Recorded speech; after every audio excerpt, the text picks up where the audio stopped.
I asked Instagram who wants to be featured and what kind of questions. And I had quite a few interesting questions come through. I haven't really read these ahead of time.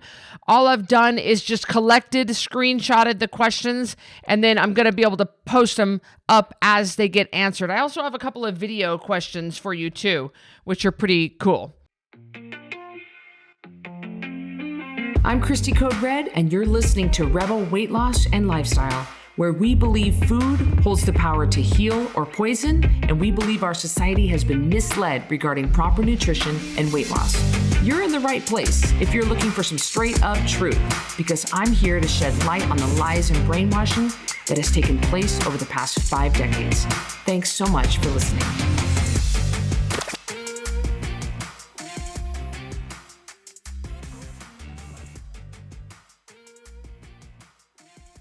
I'm Cristy Code Red, author, entrepreneur, retired professional boxer, and hello to you. Hello.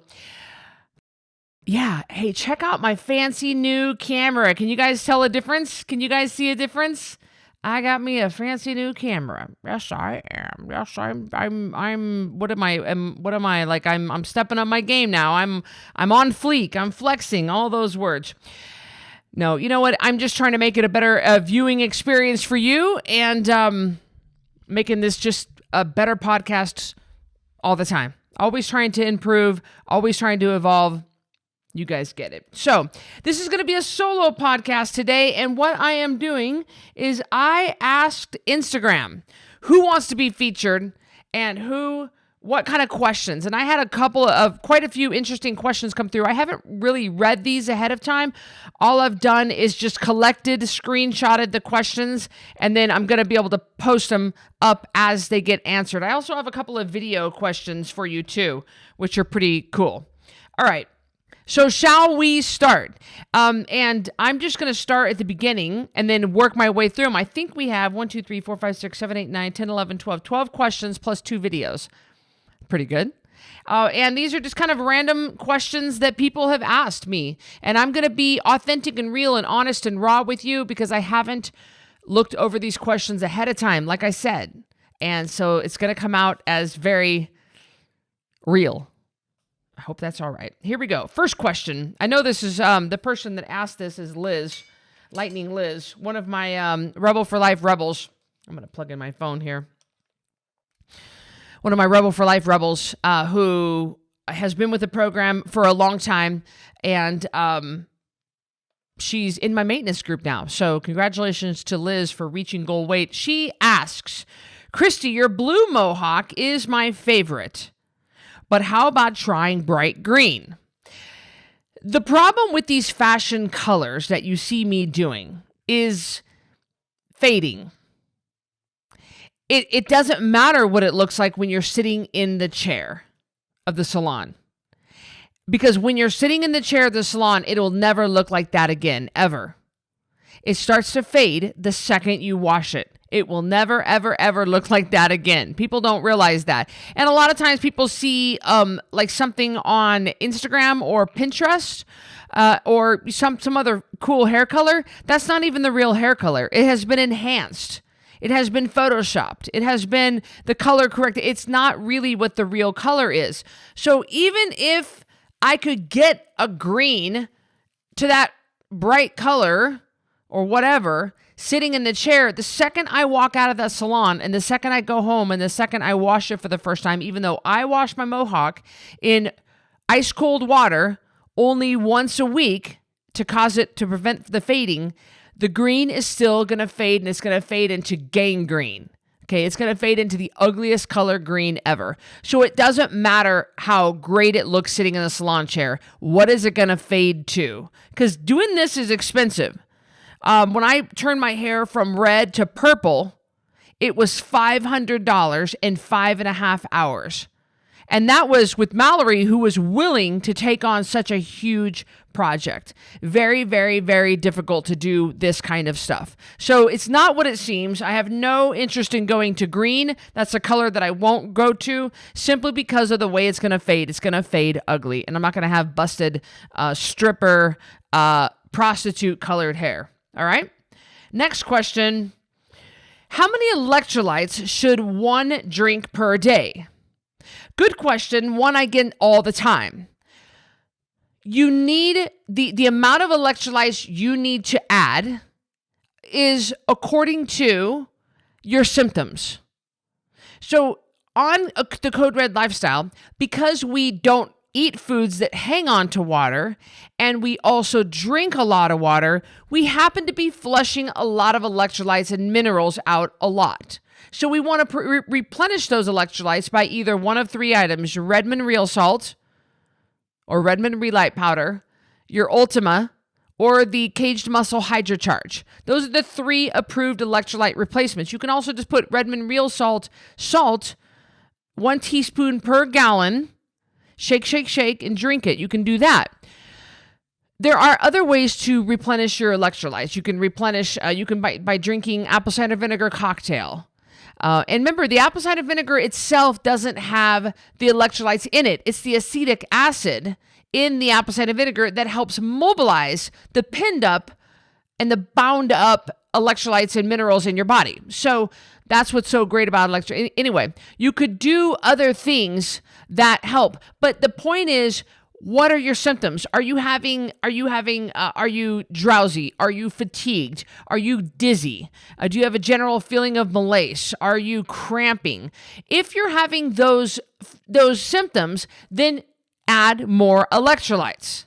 Now, I don't have cramping, dizziness, fatigue. I don't have any of those things. But I drink a scoop of HydroCharge with every 40-ounce Code Red water bottle. All right. And I do have my apple cider vinegar drink, and I don't need much more than that. There are people that need a ton more electrolytes than I do. It all depends on you and your symptoms. However much you need is how your symptoms are manifesting themselves.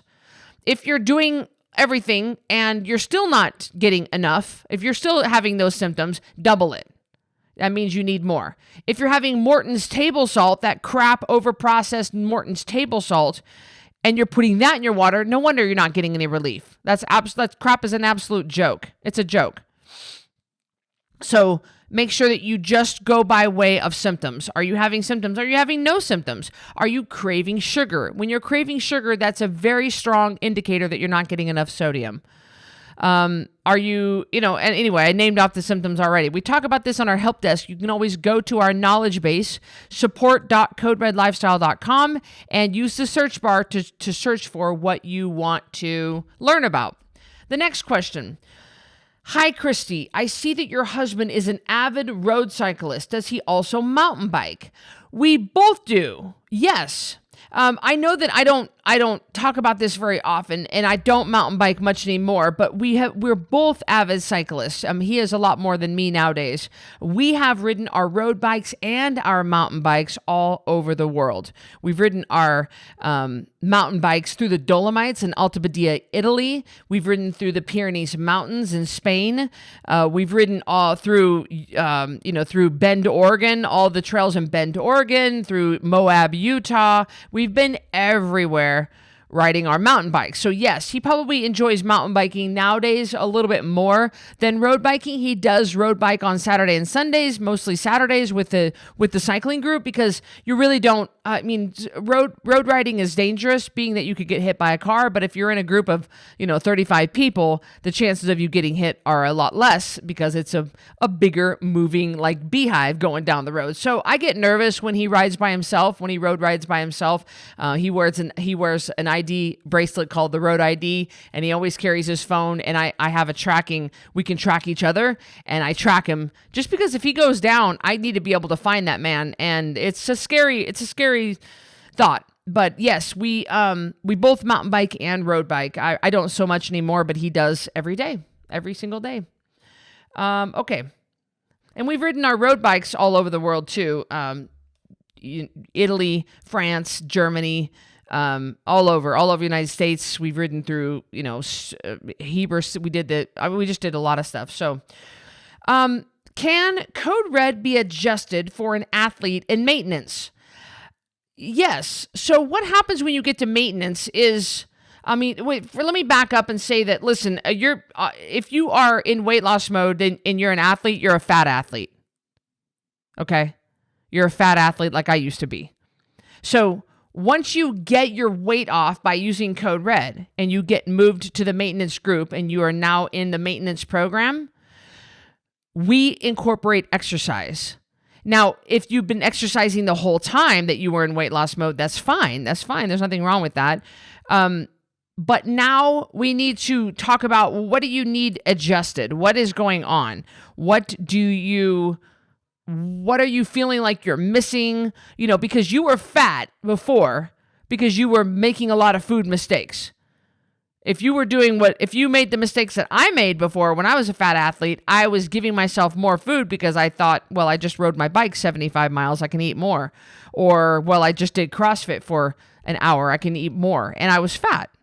There's no way to be able to exercise off your weight problem, your excess weight. So now that you're down at where you should be on your weight, and now that you're in maintenance, we got to deep dive into what's going on with you and what you're trying to achieve and find out how to give you whatever you're missing in your athletic performance without putting weight back on. So yes, to answer your question, yes, it will be adjusted. You have to adjust it. Everybody is different, and we have to find what works for you that's going to work for long term.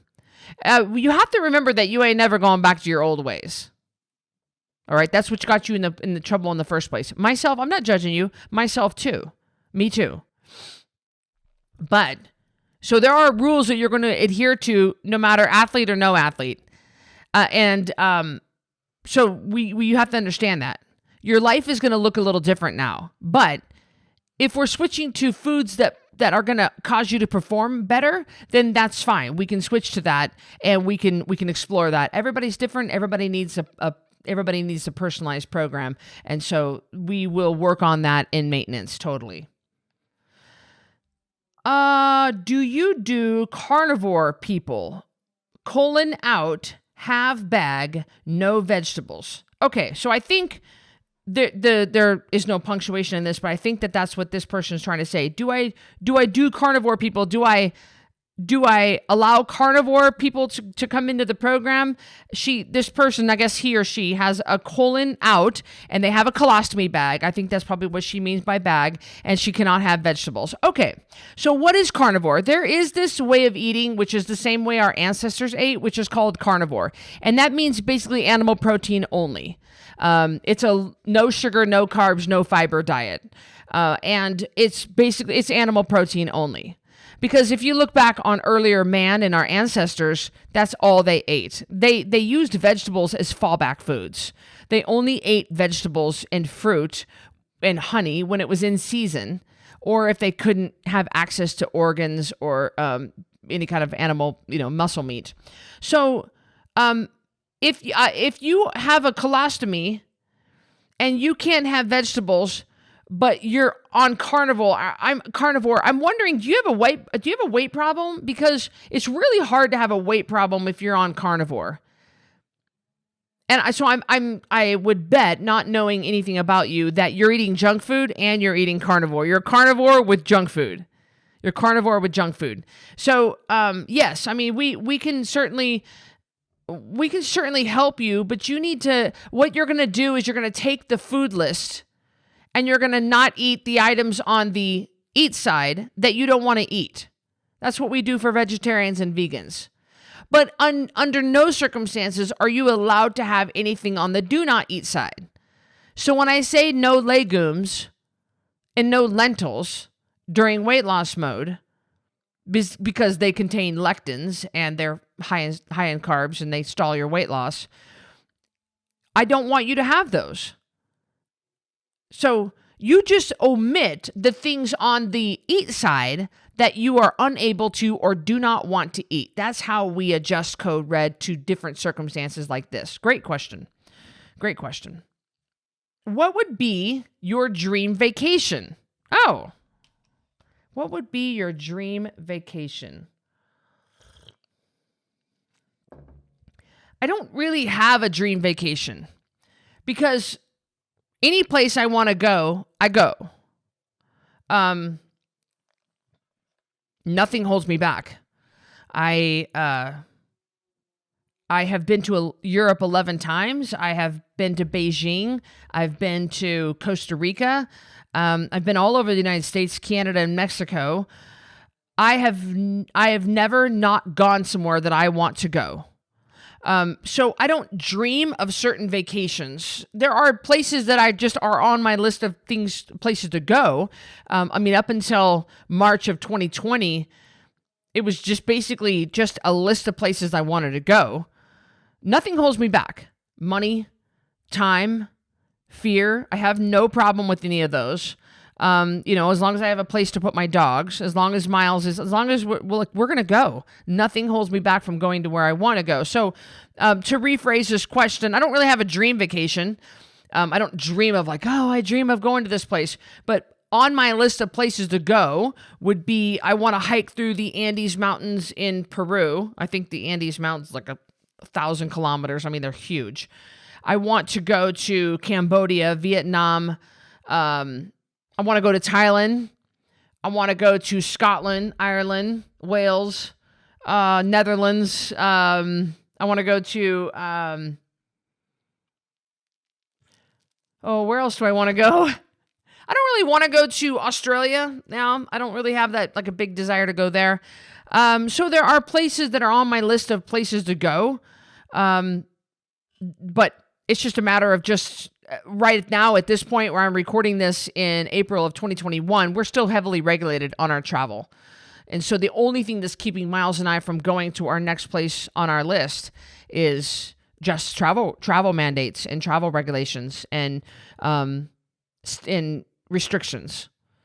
Not knowing if we can get back out of the country, not knowing if we can get back into our country, not knowing what they're going to do to us when we get there. The government can change its mind at any moment's notice. So that's the only thing keeping us from going. I absolutely love traveling to new places. I had a dream once to swim in the Mediterranean, and I got to do that. I jumped off of a yacht in the Mediterranean where there were dolphins and swam it outside of, I think, Carpathos, Greece. And so there are so many really great things. I've been all through Italy, France. I rode my bike up the Tourmalet. So many great things that I've done. And I don't really right now. I just dream of going places without being so heavily regulated, without being so, being able to get for the world to open back up for us to be able to go to other countries and stuff, because everybody has their restrictions right now on travelers and foreigners. So that's kind of my answer on the dream vacation. I don't sit and dream. It's just a matter of opening the world back up so I can go. And I definitely love to travel. I'm a good traveler. I'm calm. I keep a level head. Nothing much freaks me out. I love it. I really, really love to travel. I love to travel to new places. I'm excited to get to travel again. Miles and I are just trying to hunt out. I want to go to Antarctica. Oh my gosh. So many great places. All right. Why does a person crave sweets after eating? Chemical imbalance or habit? It could be a little bit of both. A lot of times people are craving sweets because of a lack of sodium in their body. So if you're craving sweets, that is a really strong indicator that you're not getting enough good quality salt. Of course, we're a big fan of Redmond Real Salt. You can get a discount by using the code CODERED15. I would suggest you go to Redmond and get some. It's a family-owned company out of Salt Lake City, Utah. We love them. They're very good to Code Red, very good to our rebels. They love us. They support us. So I would first of all say you're probably not getting enough salt. Yeah, so that would be my definition of a chemical imbalance. The second thing is out of habit. Absolutely. I mean, we are so conditioned. We are so conditioned to have certain things. Well, you just have dinner. You just have dessert after dinner. I mean, that's what everybody kind of thinks. Well, why? Why is that? It's a lot of what we do when it comes to eating is out of habit. You have breakfast at 8, you have lunch at noon, and you have dinner at 6. Well, says who? Says habit. Says society. Says everybody else. That's not necessarily what works out best for you. So a lot of this is just conditioned behavior. We're just habituated to it. So I agree with you on that. But I would definitely, if you are having cravings of sweets, First of all, you need to get strict on code red, like get all the way on code red. Don't dabble in code red. There's a lot of people that are like, I eat code red. Yeah, you eat code red and you're having Haagen-Dazs ice cream. You're eating code red and popcorn. You're eating code red and, a popsicle. Like, just don't do the and. Do code red or don't do code red. The problem is when you eat code red and that other, you dabble into other sweets and other sugar, you're not giving code red a fair shake and you're saying that code red doesn't work. Bull crap. You ain't working it. You're not doing the program the way you're supposed to do it. Same thing goes with doing code red and cutting low on sleep, doing code red and cutting low on water. That's not fully doing the program. Don't half-ass it. Don't half-ass it. That's why you're craving sweets. It will go away. The sweet craving will go away if you give it just some time once you detox. But if you have got your toe dipped in the sweet pool, you're going to crave sweets because you're just going to be, it's always going to be lingering in your system. How do you stay motivated? Motivated for what? Motivated to walk my dogs? Motivated to stay faithful to my husband? Motivated to do my hair and makeup? Motivated to eat clean? Motivated to do my workouts? Motivated to write my thank you notes? Motivated to do my OKRs for my business? What are you motivated for what? What are you talking about? I mean, there are a lot of areas of my life, but I'm assuming that you mean, I guess, motivated to eat clean. Is that what you're saying? And to that, I would answer, I'm not motivated. I'm not motivated. Motivation has nothing to do with anything that I do. Do I want to get up and drink my water? No, I'm not motivated to do that. Am I motivated to get up and walk my dogs twice a day for at least 30 minutes? No. Am I motivated to fill out my spreadsheets so that when I have my business meeting with my coach, they're all ready? No, I'm not motivated to do that. I'm not motivated to go to CrossFit. I'm not motivated to eat my veggies. I'm not motivated to go to sleep early. I'm not motivated to do any of it. Motivation has nothing to do with anything. Motivation fails you. Motivation, discipline, willpower, they're going to fail. You got to change your environment in order to ensure that you do the things you know you need to do. Environment. That's what really, environment, and I would say discipline. But I have routines set in place, and I have a very strong why that keeps me doing what I do each day. Motivation has nothing to do with it because most of the time I don't want to do it. But my feelings have nothing to do with anything. Doesn't matter if I want to do it or not. Doesn't matter if I feel like it. Doesn't matter if I have a headache. Doesn't matter if my leg hurts. It doesn't matter if I'm tired. I show up and I do the hard thing. No matter what. Am I motivated? No. That word gets thrown around and it shouldn't. And I hope you guys hearing this will realize that's what I'm not motivated. No. Because motivated, I'll be looking through my Instagram and scrolling, and I'll see a really muscular CrossFit chick. And you guys know I love muscular chicks doing CrossFit, throwing up a 195 overhead snatch. And I'm like, yes! But then as soon as at that very second, I might be motivated to want to go to the gym. Yeah, I can't wait for CrossFit tomorrow morning. Yes, I'm going to work on my overhead snatch. As soon as I scroll right past that, the motivation is gone. It's gone. I'm not, when I get my email from my business coach, from his assistant saying, hey, fill out your paperwork, make sure you're ready to go by Friday's meeting, I'm not motivated to do it. I don't feel like doing it. I don't want to do it. I want to sit on the ground and pet my dogs. I don't want to do my work. I do it because it's the right thing to do. I do it because that's my job. I do it because I show up. I do the hard thing. So motivation has nothing to do with anything in my life. I don't even think about motivation. It's just you do it or you don't. You're disciplined. I don't wait for the willpower to come along. I don't look for willpower. I don't look for the motivation. It's none of that. My environment is set up in a way to make me succeed. And I have the discipline and I have a strong why. But motivation never comes into play for anything that I do. Will adding electrolyte powders to, like Redmond, to water break the 5 hours in between meals? No. Make sure that it stays under 10 calories and you'll be fine. What we're looking for is to avoid things that elicit a metabolic response.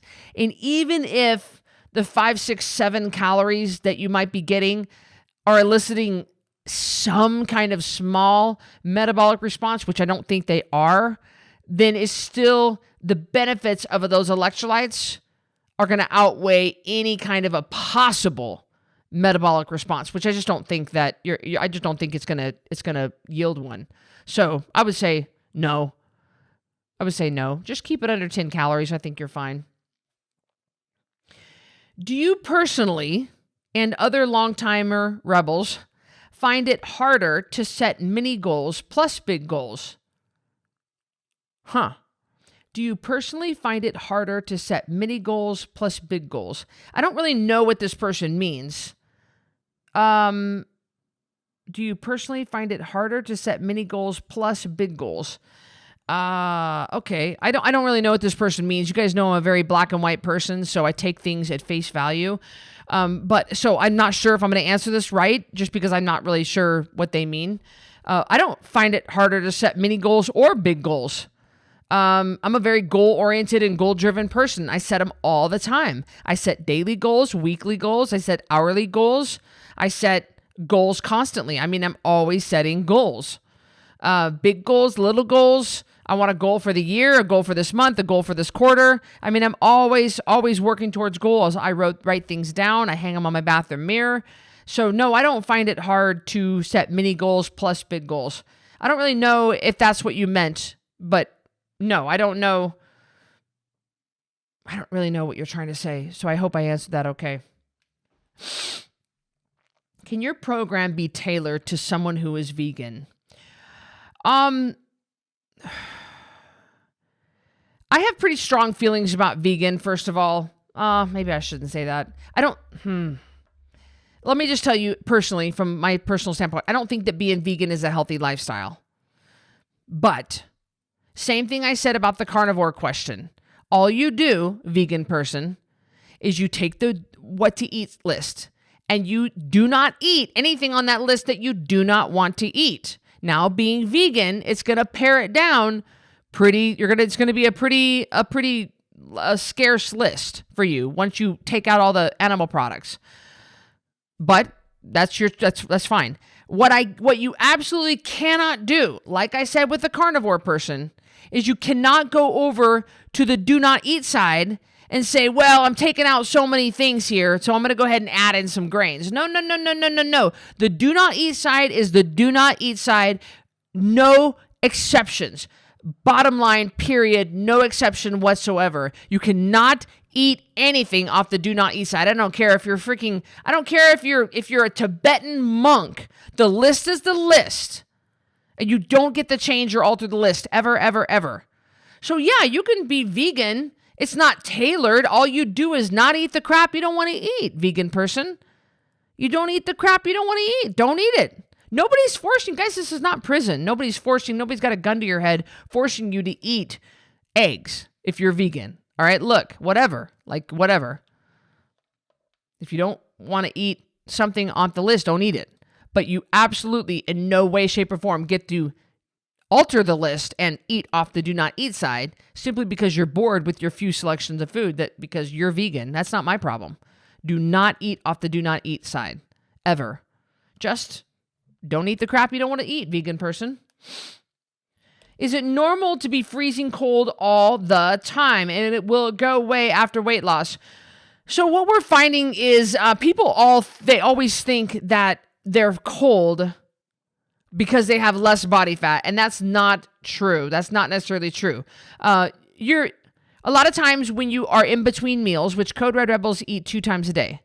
So you're talking 16 hours a day that you're awake, maybe 30 minutes for one meal and 30 minutes for the other meal. So the other 15 hours out of the day, you're not consuming calories. When your blood sugar drops, in between meals, which is what we want it to do, that's where you're going to notice being cold.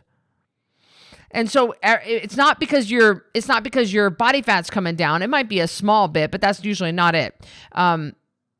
It's because of the fact that your blood sugar drops down in between meals, and that's why you're getting cold. I get cold too, and I take baths and stuff. But it also could be a thyroid problem. So if you have been cold, if you've been doing Code Red for months and months, you've been at goal weight or whatever, I would definitely suggest having your thyroid checked. Make sure there's no thyroid problem, okay? The thyroid is pretty easy to fix. Sometimes all you need to do is take iodine. Sometimes you're just on a mild thyroid medication. It's really not a big deal. All right, our next two questions are video questions sent in. One of them is sent in by Katie. And Katie, let's listen to Katie's video right now.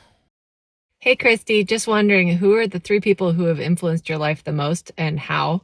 Always wondering, who are your biggest influencers? Thanks. All right, my 3 biggest people that have influenced my life.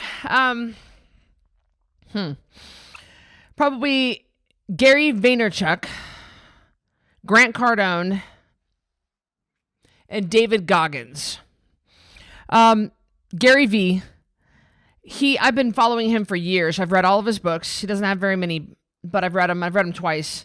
And I really like his approach to building a personal brand and building your company, building your business. He does it he does it from a point of empathy and love, and to not worry so much about haters or worry so much about followers or likes or something. To do what you love, put it out there and stop worrying. Have some patience. And I like his approach. I like his method of communicating. I really have learned a lot from Gary. Grant Cardone, I have also read all of his books twice. Sell or Be Sold, Be Obsessed or Be Average, 10X, the 10X Rule. I've gone to the 10X Growth Con, both February of 2019 and February of 2020. And I like Grant Cardone. He's really overcome a lot in his day. He is great at taking on the haters and not letting them influence him. He is really good at communicating what he believes. And I like his method of communicating. I like his direct approach. And I've learned a lot. Sell or Be Sold was life-changing for me. It taught me to love sales.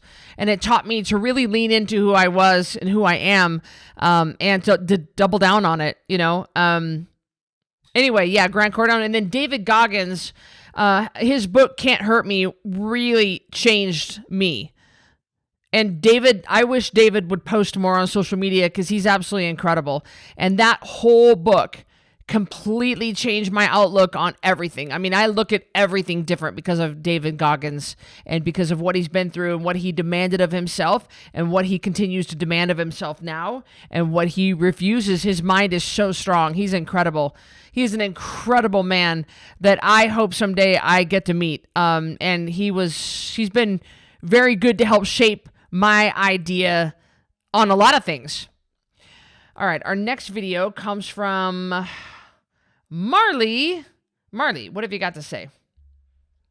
Cristy, from what I know, berries are the only Code Red approved fruit, but I was wondering, is pomegranate also approved? I Googled it. It said that it's keto friendly. Don't know if that means that it's Code Red friendly, but it has so many seeds in there that I was wondering if that's enough fiber that it would still be considered Code Red. Okay, Marley asked about pomegranates. No, I'm going to have Code Red Rebel stay away from pomegranates. They are high in carbs and sugar, and I just, not that they're bad. I don't want anybody to think they're bad by any means, but they're high in carbs and sugar, and they're going to stall your weight loss. And it's easy to overeat on them, and you just don't get a lot of bang for the buck. Yes, they have some fiber in them, but I would rather see you use those calories, carbs, and sugar on a much better, like an animal protein product or some other product that's going to give you more bang for your buck. Yeah. Well, I hope you enjoyed this episode of Rebel Weight Loss and Lifestyle, where we got to go through people's commonly asked questions. People sent in questions. I hope you loved it. I hope you enjoyed it. I enjoyed it. I enjoy being very candid, open, and honest with you, and upfront and raw and real. All those things you love about me and that I love about other people. And I hope you learned something. Our 10-pound takedown challenge is going on every single month. So if you missed last month's challenge, you can always get in on the one coming up. I suggest you start there if you are interested in becoming a part of the Code Red Rebel community, 10poundtakedown.com. You guys have a good one. Thank you, everybody.